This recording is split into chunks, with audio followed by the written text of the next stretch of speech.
Quiet days at the bank are nice sometimes, but they do have a tendency to drag unless I keep busy. That's really why I started writing stories in the first place. They're my little distractions from the silence and the other things I'd rather not think about. So I was at my desk, taking advantage of the quiet by catching up on some paperwork, when suddenly I had this powerful feeling, this realization that what was happening, all of this, was wrong.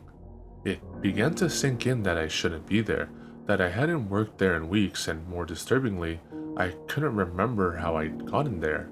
Was it all a dream? And if so, had I woken up? Hey, I tried to flag down a passing customer, but she didn't answer. She kept walking as if she hadn't heard me, and in fact, no one was paying attention to me or doing anything but staring ahead or down at their work. I wanted to get a look at the date to get some explanation for all this, but I couldn't get my computer monitor to turn on. I banged on the keyboard and clicked the mouse, but nothing happened. Unresponsive. I gave the tower under my desk a hard kick and the screen clicked on and buzzed to life. Instead of the desktop, the screen was pure white. Then it changed, becoming pink at first and then darkening to a deep red. It was bright, almost blinding.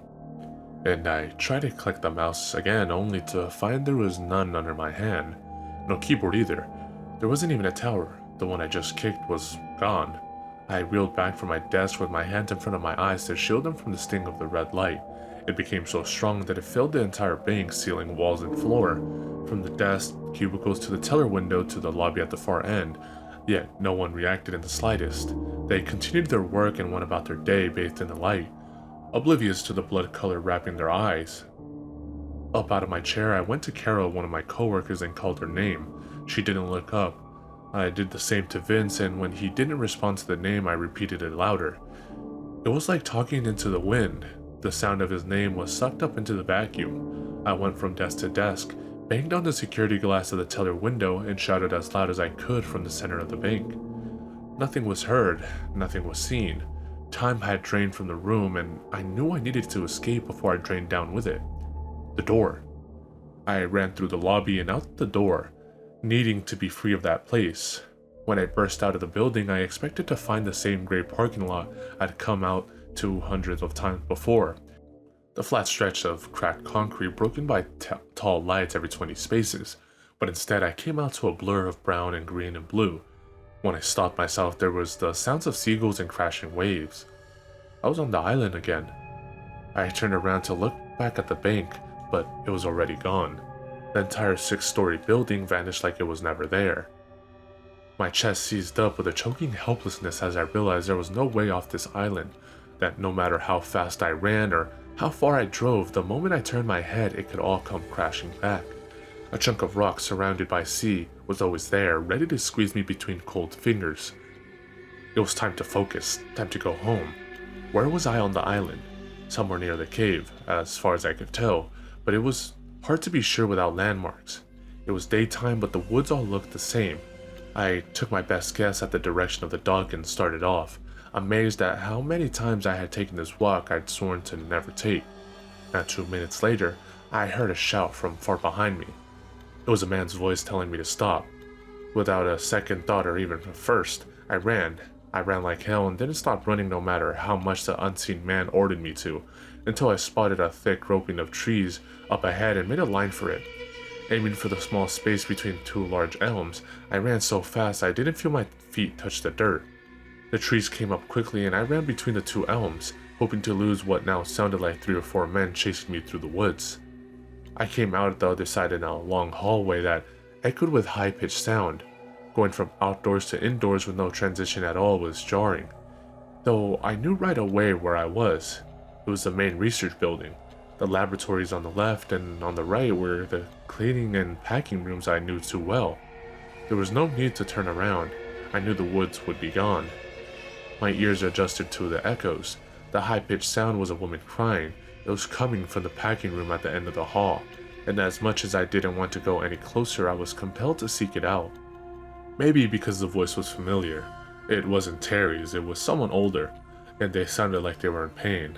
I went toward the familiar and the painful. When I turned the corner, I expected to find the woman, but all I found was a packing room. empty except for the boxes, the stack of bones and skulls, yet the crying continued.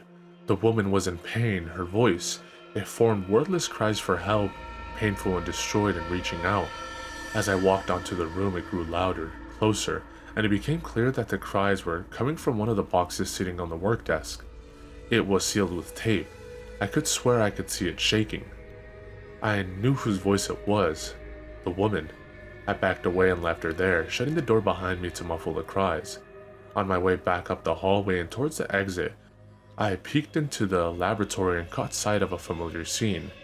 Familiar yet not. 3 men in lab coats unwrapped a new corpse on the metal slab, pulling a man's head free and peeling black plastic away from his crusted skin.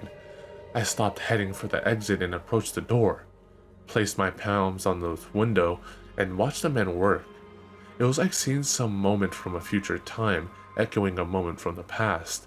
I could only see the back of the laboratory men, but one of them, the one on the left, had a birthmark on his neck just behind his ear. When I looked again at the corpse they were unwrapping, I found its eyes were open and looking directly at me. It was Bernard. He was dead, drained of blood, yet I could still feel his hatred for me. His accusing eyes stared unblinking as I turned and left. Standing in the guard's office, all of it pristine and unbroken except for the two-way radio, which was in one piece but wouldn't pick up a signal, I found I didn't know where to go anymore, where to run, that I was at a crossroads, in limbo, lost. Then I remembered my phone was in my pocket. There'd been no boat launch to turn it over to. I'd come straight from the bank where my phone was always on me. I fumbled it out of my pocket and tried calling the police first. It rang and rang without answer. I hung up and tried calling the first number in my contact. No answer. The next contact, no answer.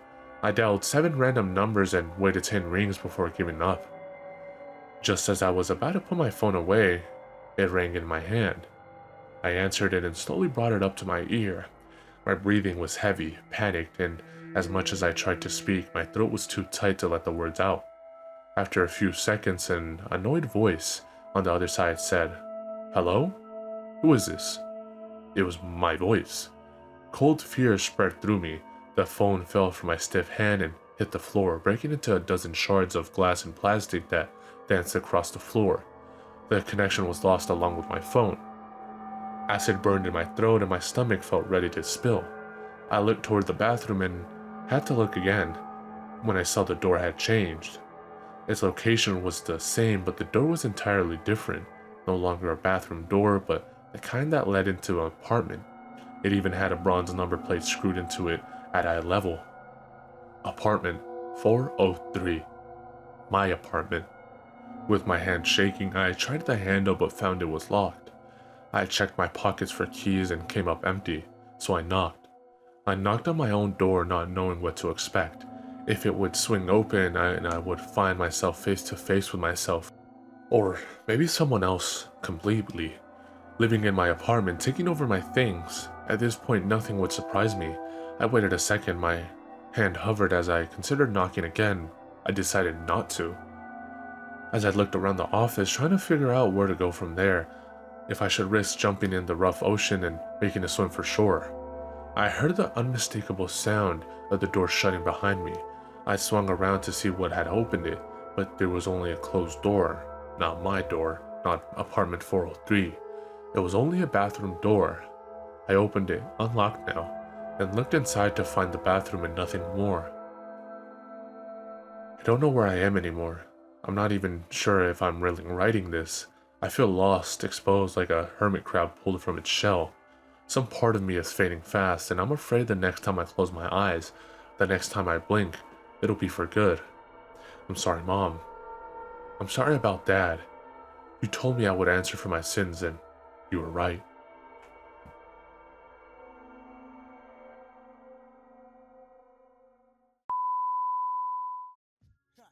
In this little shop of horrors, that's how we get down.